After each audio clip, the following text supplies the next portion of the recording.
আলাইকুম প্রিয় শিক্ষার্থীরা, আজকে আমি তোমাদের সাথে পঞ্চম শ্রেণীর বাংলা বইয়ের পাঠ ১ বৈচিত্র্যময় বাংলাদেশ ও তার অনুশীলনী নিয়ে আলোচনা করব। চলো প্রথমে প্রবন্ধটি পড়ি। আমাদের দেশের নাম বাংলাদেশ। এদেশের মানুষের রয়েছে নানা রকম বৈচিত্র্য। বাংলাদেশের বেশিরভাগ মানুষ বাংলায় কথা বলে। বাংলা ভাষা ছাড়াও এদেশে আরও কয়েকটি ভাষা রয়েছে, যেমন চাকমা, মারমা, ককবরক, ওরাও, মান্দি, সাঁওতাল ইত্যাদি। সবাই নিজের মাতৃভাষায় কথা বলতে পছন্দ করে। বাংলাভাষী মানুষেরা বাঙালি নামে পরিচিত। বাংলাদেশের পার্বত্য জেলাগুলোতে ক্ষুদ্র জাতিগোষ্ঠীর মানুষ বাস করে। এদের কেউ চাকমা, কেউ মারমা, কেউ মুরং, কেউ তঞ্চঙ্গা, আবার কেউ অন্য জাতের। রাজশাহী, দিনাজপুর ও রংপুর জেলায় সাঁওতাল ও রাজবংশীদের বসবাস। ময়মনসিংহ অঞ্চলে বসবাস করে গারো সম্প্রদায়ের মানুষ। সিলেটে আছে মণিপুরী সম্প্রদায়। মাতৃভাষার বৈচিত্র্যের পাশাপাশি এদেশে রয়েছে ধর্মের বৈচিত্র্য। এদেশে প্রধান ধর্মীয় সম্প্রদায় হলো মুসলিম, হিন্দু, বৌদ্ধ আর খ্রিস্টান। মুসলমানদের প্রধান ধর্মীয় উৎসব ঈদুল ফিতর ও ঈদুল আজহা। হিন্দুদের প্রধান ধর্মীয় উৎসব দুর্গাপূজা। বৌদ্ধদের বুদ্ধ পূর্ণিমা আর খ্রিস্টানদের বড়দিন। এই দেশে সব ধর্মের মানুষ মিলেমিশে বসবাস করে। এগুলোর বাইরেও আরও কিছু উৎসব উদযাপন করা হয়, যেমন পয়লা বৈশাখে উদযাপিত হয় বাংলা নববর্ষ। রাখাইনদের উৎসবের নাম সাংগ্রাই আর চাকমাদের উৎসব বিজু। বাংলাদেশে অনেক পেশার মানুষ আছে, যেমন কৃষক, জেলে, কামার, কুমার, তাঁতি ইত্যাদি। মানুষ যে কাজ করে জীবিকা নির্বাহ করে সেই কাজকে তার পেশা বলে। ফসলের মাঠে কৃষক লাঙল বা ট্রাক্টর দিয়ে চাষ করেন। জেলেরা জাল দিয়ে মাছ ধরেন। কামার আগুন, হাপড় আর হাতুড়ির সাহায্যে লোহার জিনিস তৈরি করেন। কুমার নরম কাদামাটি দিয়ে চাকায় ঘুরিয়ে মাটির হাঁড়িকুড়ি তৈরি করেন। তাঁতি কাপড় বোনেন। এছাড়া বাংলাদেশের শহর ও গ্রামে আরও নানা পেশার মানুষ দেখা যায়। সব পেশার মানুষই পরিশ্রমী। তাদের শ্রম বাংলাদেশকে সমৃদ্ধ করেছে। বাংলাদেশের মানুষের পোশাক পরিচ্ছদেরও বৈচিত্র্য আছে। Pyjama, Punjabi, shirt, pant, sari, blouse, salwar kameez, আরও কত রকমের পোশাক যে আছে। ক্ষুদ্র জাতিগোষ্ঠীর মানুষের পোশাকেও বৈচিত্র্য দেখা যায়। চাকমাদের পোশাকের নাম পিনন ও হাদি। মারমাদের পোশাকের নাম দেয়াহ। সাঁওতালরা পরে থাকে পাঞ্চি নামের এক ধরনের পোশাক। গারোদের পোশাকের নাম দকমান্দা। এদেশে নানা রকমের যানবাহন দেখা যায়। নদীপথে নৌকা, লঞ্চ ও জাহাজ চলে। রাস্তায় চলে বাস, মোটরগাড়ি, রিক্সা ও সাইকেল। রেল লাইন ধরে চলে রেলগাড়ি। আকাশে ওড়ে উড়োজাহাজ।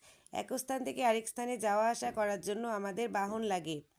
বাংলাদেশের মানুষের চেহারা আর শারীরিক গঠনেও রয়েছে বৈচিত্র্য। তবে যত রকমই বৈচিত্র্য থাকুক না কেন, সবাই বাংলাদেশকে ভালোবাসে। দেশকে এগিয়ে নিয়ে যাওয়ার জন্য সবাই একসাথে কাজ করে। এখানে যে শব্দ দেওয়া আছে, চলো শব্দার্থগুলো জেনে নেই।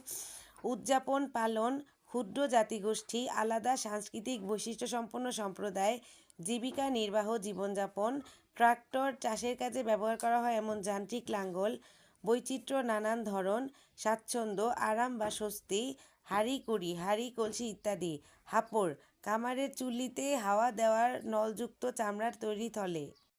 এরপর দেখো ১ নংয়ে বর্ণ সাজিয়ে শব্দ লিখি। এখানে এলোমেলো বর্ণ দেওয়া আছে, সেগুলো সাজিয়ে আমাদের শব্দ লিখতে হবে। প্রথম শব্দটা হবে জন্মভূমি, দ্বিতীয়টা হচ্ছে শারীরিক, তৃতীয়টা হচ্ছে বৈচিত্র্য, চতুর্থটা হচ্ছে সম্প্রীতি এবং পঞ্চম হচ্ছে জাতিগোষ্ঠী। ২ নংয়ে দেখো শব্দ নিয়ে খালি জায়গায় বসাই। ক, এদেশে আছে নানা ধরনের উৎসব। খ, বৈচিত্র্য আর ভিন্নতাই সমৃদ্ধ করেছে দেশকে।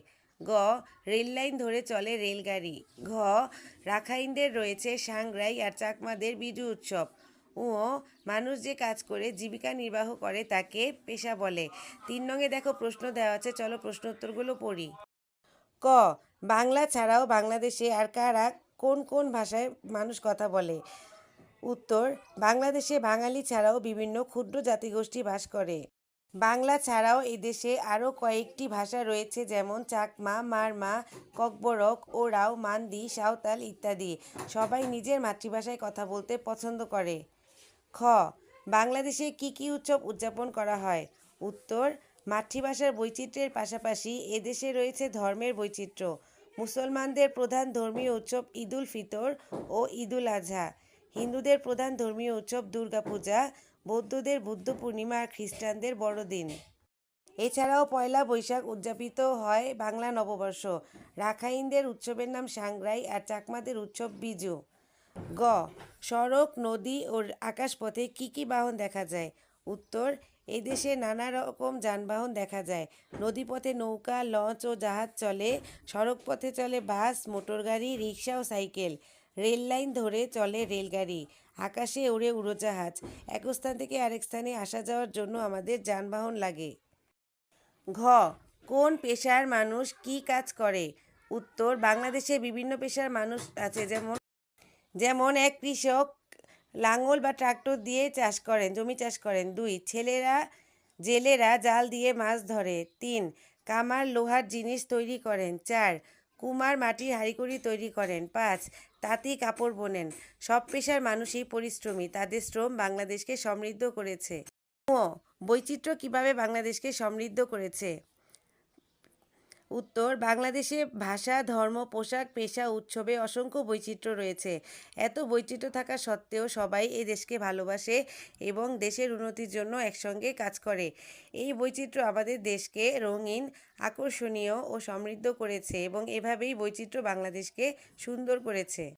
এরপরে দেখো 4 নম্বর, বৈচিত্র্যময় বাংলাদেশ পাঠ থেকে কে, কারা, কি, কেন, কোথায়, কিভাবে, কখন ইত্যাদি শব্দ ব্যবহার করে প্রশ্ন তৈরি করা হয়েছে। চলো আমরা কিছু প্রশ্ন বানিয়েছি, প্রশ্নগুলো দেখি। ক, আমাদের দেশের নাম কি?